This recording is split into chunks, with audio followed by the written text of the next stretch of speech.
Buenas tardes. En los siguientes minutos hablaremos de un tema muy interesante sobre el tratamiento de la enfermedad vascular cerebral, los cuidados de enfermería en la hospitalización, pieza clave del éxito terapéutico de estos pacientes.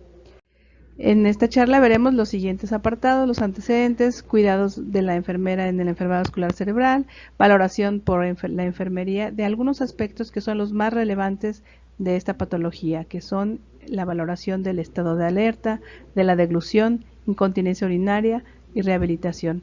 Realmente hay otros apartados que también son muy importantes, pero en esta charla nos enfocaremos a estos. Dentro de los antecedentes tenemos que recordar que la enfermedad vascular cerebral es la tercera o cuarta causa de muerte en México y en el mundo, y además supone alrededor de la mitad de los pacientes neurológicos que llegan al servicio de urgencias, con lo cual es una patología a la que se van a enfrentar todas aquellas enfermeras que trabajan en un servicio de urgencias. ¿Cómo es el paciente con un EBC que está hospitalizado? Especialmente en la fase aguda, será un paciente que no habla y que está hemipléjico en la mitad de los casos. Del 30 al 40% serán pacientes hipertensos, alrededor del 20% diabéticos y un 10% serán portadores de fibrilación auricular. ¿Qué debe hacer la enfermera en estos pacientes? Las actividades de la enfermera son invaluables. Como dice la plática, son pieza clave del éxito. ¿Por qué? Porque el paciente, en la mayoría de los casos, es un paciente que no se puede comunicar y muchas veces el primer contacto con el paciente es la enfermera, con lo cual dependemos de ella para que la primera valoración dé la alerta de que es un paciente que requiere una atención inmediata. Uno de los principales síntomas de esta enfermedad es que el paciente tiene deterioro de alerta, por eso es que es uno de los apartados que la enfermera deberá de valorar.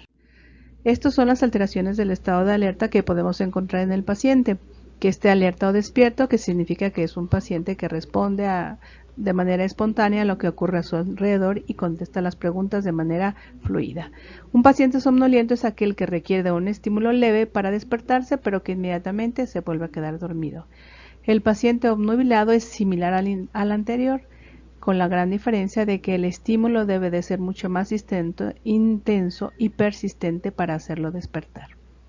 El paciente con estupor permanece dormido todo el tiempo, parece que está en un sueño profundo, hay mínimos movimientos en las extremidades y solo despierta ante estímulos muy intensos, llamamos estímulos vigorosos y constantes, y las respuestas verbales, si es que ocurren, son mínimas e incomprensibles. El paciente en coma es aquel paciente que no lo podemos despertar, que no tiene ni conciencia ni estado de alerta. Puede haber una mínima respuesta motora cuando el coma es superficial o estar totalmente ausente cuando el coma es profundo. Para evaluar el estado de alerta con estas definiciones que ya mencionamos, tenemos dos escalas que son de gran utilidad. La primera es la evaluación del estado de alerta mediante la escala de Glasgow. Esta escala tiene tres apartados. El primer apartado corresponde a la valoración de la respuesta ocular, el segundo de la respuesta verbal y el tercero de la respuesta motora. La calificación normal de esta escala es de 15, sumando los tres apartados. El primer apartado se evalúa si el paciente está con la apertura ocular espontánea, se le da un puntaje de 4. Si no hay ninguna respuesta de apertura, ningún estímulo por intenso que sea, se le va a dar un punto en la escala. Si despierta únicamente o abre los ojos únicamente al dolor, se le da un puntaje de 2. Y si lo hace a la orden verbal, un puntaje de 3. La respuesta verbal es con alguna pregunta sencilla, su nombre o la fecha o su edad. Si el paciente no responde, le damos un puntaje de 1. Si lo que responde es con un lenguaje incomprensible, le damos un puntaje de 2. Y si la respuesta es inapropiada, no corresponde a la pregunta que le hacemos, le daremos puntaje de 3. Si el paciente habla bien pero está desorientado, le damos 4. Y si está orientado y despierto y contesta con fluidez, le damos un puntaje de 5. Para la respuesta motora podemos pedirle una actividad motora. Si hay una respuesta, le damos una calificación de 6. Si únicamente localiza el dolor, le damos un puntaje de 5. Si retira al dolor, puntaje de 4. Si tiene una respuesta de decorticación, le damos 3 y de descerebración 2. Si no hay ninguna respuesta, le damos 1. Del lado izquierdo ven ustedes cómo evaluamos esta escala? ¿Cómo la interpretamos? Si es normal, el normal ya comentamos que es 15, cuando hay un deterioro leve será un puntaje de 13 a 14, una alteración del estado de conciencia o estado de alerta moderada cuando es de 9 a 12 y alteraciones del estado de alerta grave cuando es igual o menor a 8. En estos casos los pacientes requieren de intubación. ¿Cómo hacemos los estímulos dolorosos? Hay dos modos de hacerlos, estimulando axialmente, es decir, podemos pellizcar sobre el músculo trapecio con un dedo índice y los primeros dos dedos, o bien frotando con los nudillos el esternón. Y la estimulación periférica, que se da comprimiendo con fuerza, con firmeza y el hecho ungueal con un objeto, o bien un pellizco en la cara interna de un brazo o de una pierna.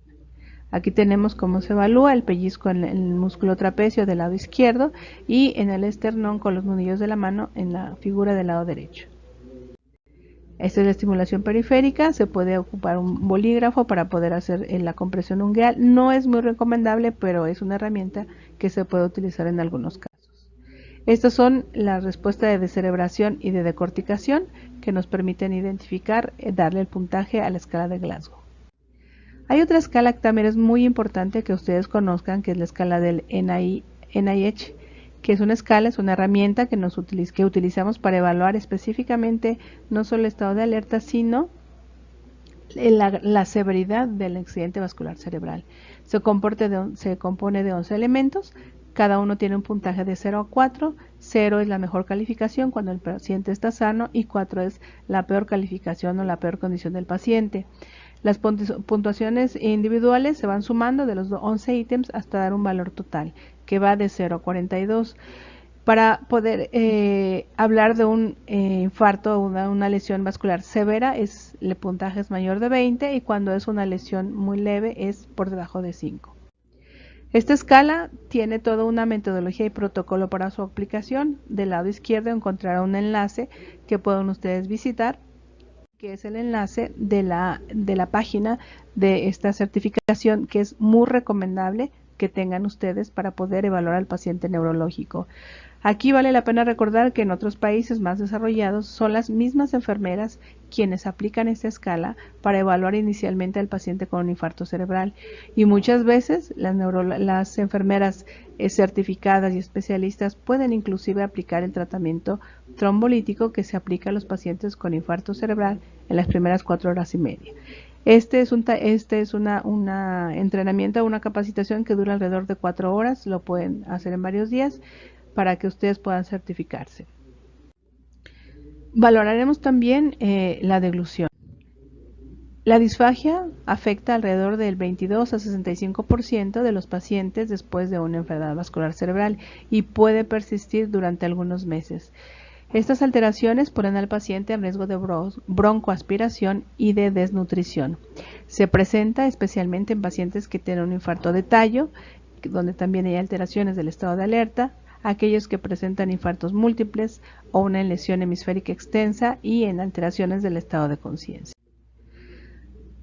La disfagia se presenta cuando hay alteración del reflejo nauseoso, trastornos de la tos voluntaria, disfonía, cierre labial incompleto, puntuaciones altas en la escala del NIH, arriba de 30 o iguales a 30, y cuando hay también presencia de parálisis de los nervios craneales.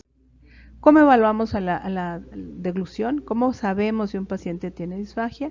Es una prueba muy sencilla que consiste de 2 fases. En la primera fase se coloca una cantidad de solución o de agua en una jeringa de 10 mililitros y se le pide al paciente que la tome. Si es capaz de hacerlo en 3 ocasiones consecutivas sin ninguna alteración, damos por la prueba como normal. Cuando hay alteración y cuando no hay alteraciones en esta primera fase, entonces pasamos a la segunda fase. En la segunda fase, en lugar de darle 10 mililitros, se le dan 50 mililitros de agua en un vaso, ya no en una jeringa. Y la prueba se da como positiva si ocurre goteo, si el paciente se atraganta, si tose o si hay estridor cuando toma el agua del vaso. ¿Qué hacemos entonces después de evaluar la prueba de deglución? Si la primera fase es positiva, se suspende la vía oral. Si la primera fase es negativa y la segunda es positiva, entonces se hacen algunos ajustes en la dieta del paciente. Se le puede ofrecer dieta semisólida, como si fuera natilla, utilizando técnicas de compensación de glutórea que veremos más adelante. Si ambas pruebas resultan negativas, entonces el paciente es capaz de poder tomar sus alimentos y se puede iniciar la alimentación por vía oral. Estas son algunas medidas de compensación de glutórea cuando nuestros pacientes tienen algunas alteraciones en la segunda fase. Debe mantener la posición de sentado a 45 grados por lo menos cuando toma sus alimentos. Se le puede flexionar el cuello o rotarlo lateralmente para poder facilitar la deglución del bolo alimenticio. Se debe de obtener lo que habíamos comentado anteriormente, que el bolo sea de una consistencia como de natilla, no líquida, porque eso favorece el atragantamiento o la broncoaspiración de pequeñas cantidades de líquido. Debe ser una consistencia como de natilla, un poco espesa, y se debe de restringir también el tamaño del bolo al de una cuchara de 5 mililitros, y se debe de evitar, como ya comentamos, la administración de líquidos muy fluidos como el agua. Estas son medidas de compensación de glutórea. Se puede utilizar que el paciente solamente cuando el paciente mantiene algunas de sus funciones cognitivas y motoras. Aquel paciente que tiene graves alteraciones del lenguaje, que está afásico, que no puede hablar o que está hemipléjico, va a ser muy difícil que las podamos implementar. Sin embargo, aquel que sí las mantiene, estas funciones lo puede hacer. Y estas medidas incluyen modificaciones dietéticas, maniobras facilitadoras, maniobras posturales y técnicas facilitadoras.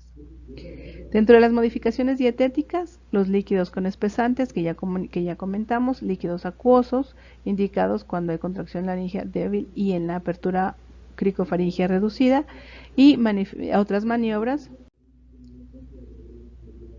que quedarán a cargo especialmente del foniatra.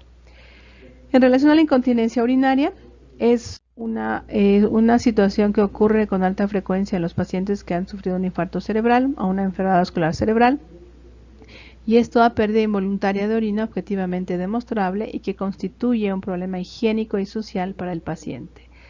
En la incontinencia urinaria es una alteración que impacta en la vida del paciente. No es algo que es muy importante que valoremos desde el principio, porque puede ser un factor pronóstico y causar depresión en los pacientes.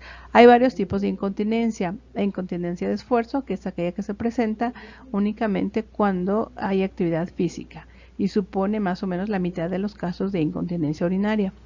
Y la otra incontinencia de urgencias, que es la pérdida involuntaria de orina, que se asocia a un fuerte deseo de orinar. Esto puede deberse a hiperactividad del detrusor de origen neurógeno o no neurógeno, y esto es lo que ocurre en los pacientes con enfermedad vascular cerebral. Hay un tipo de incontinencia urinaria mixta, que es pérdida de la orina voluntaria, que se asocia a síntomas de ambos tipos, tanto de esfuerzo como de urgencia. ¿Quiénes la presentan? Los pacientes que han tenido una enfermedad vascular cerebral del lóbulo frontal, donde se encuentra el centro de la control de la micción. Cuando hay un estado de continencia premórbida ya alterada, y con el infarto o con el evento vascular cerebral esto empeora y ya se manifiesta de manera consistente. Cuando hay poliuria, y recuerden que los pacientes son sometidos reciben soluciones parenterales, lo cual hace que sea un factor también que predisponga a la incontinencia urinaria. Y los síntomas urinarios repercuten sobre el sueño, las actividades diarias, la calidad de vida, el malestar físico, la vida social y las relaciones personales.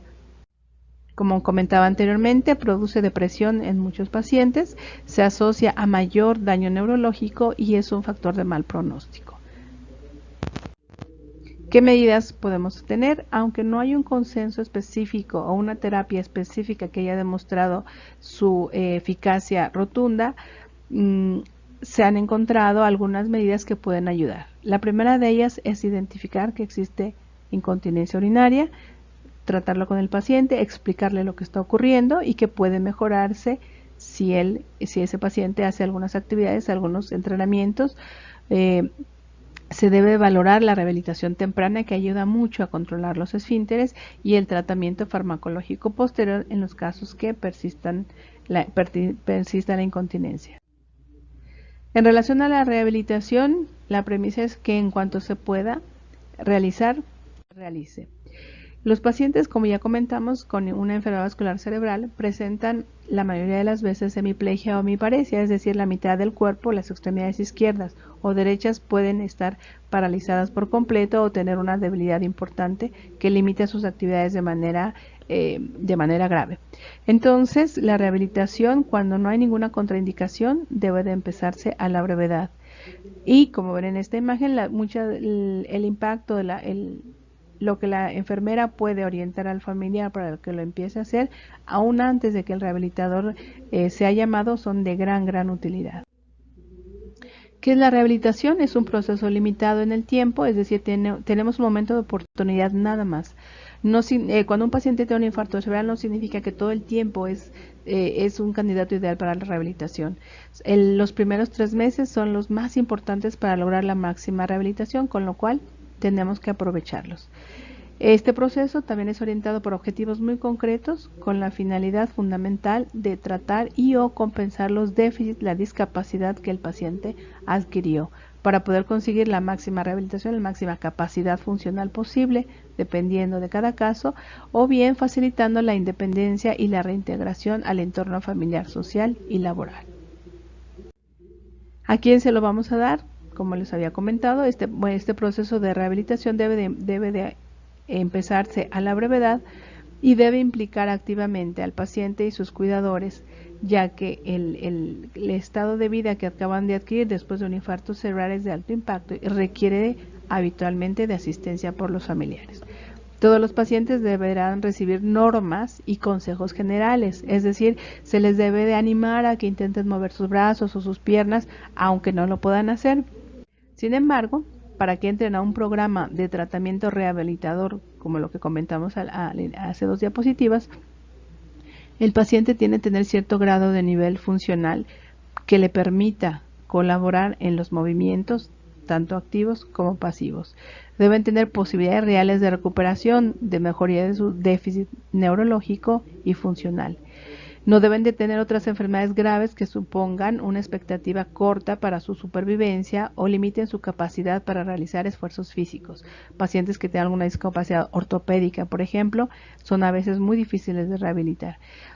Deben de tener un adecuado nivel de atención y colaboración, que esto al principio del infarto es difícil de encontrar. Solamente cuando el infarto no es tan severo, el paciente coopera, atiende y obedece las órdenes simples que se inician a dar.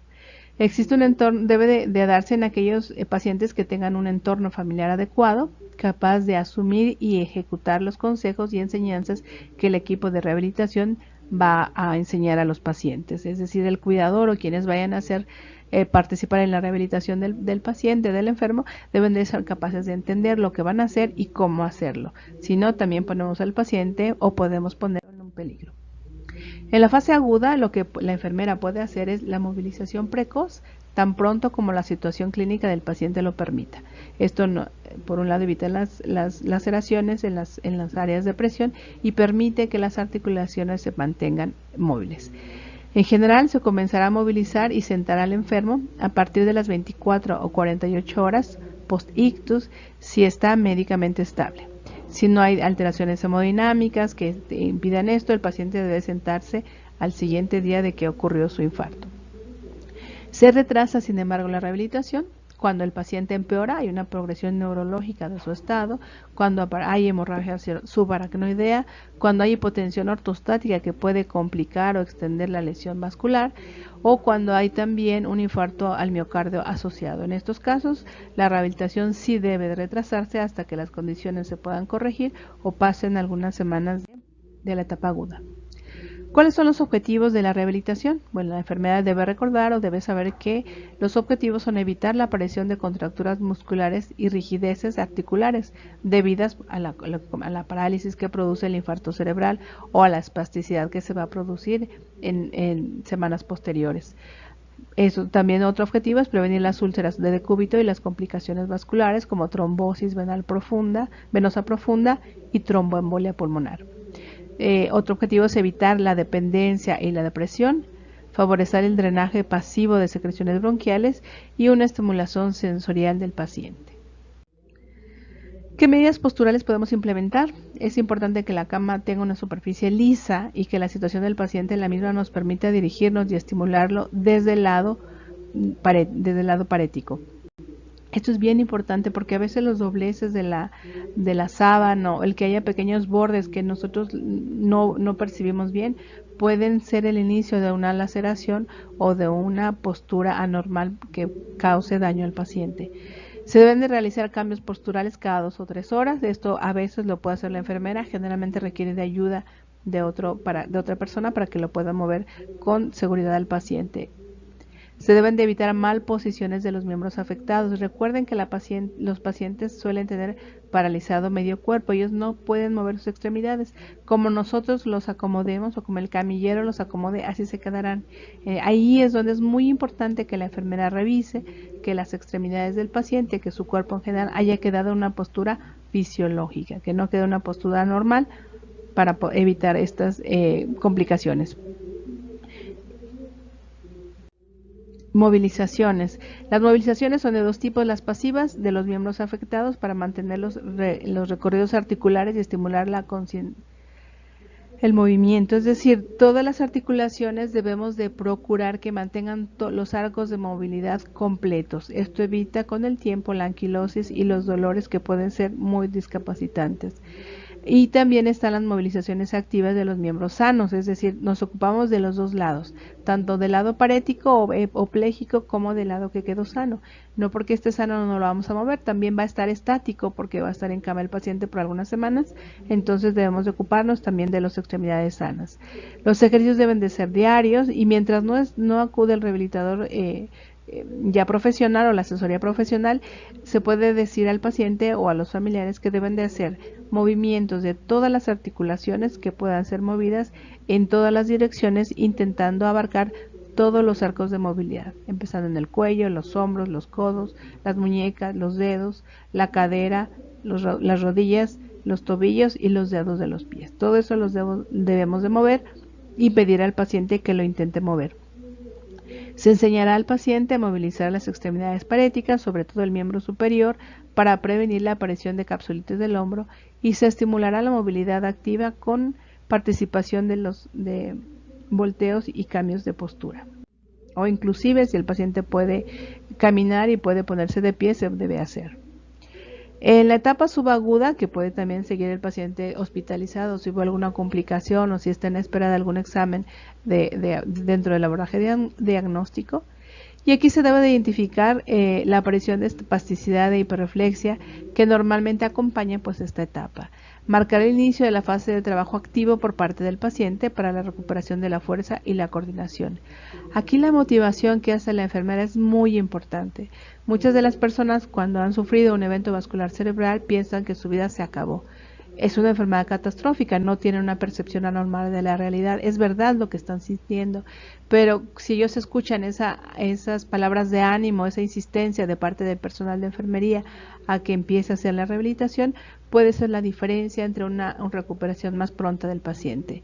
En la fase de rehabilitación propiamente dicha, es la fase de rehabilitación propiamente dicha y la más importante.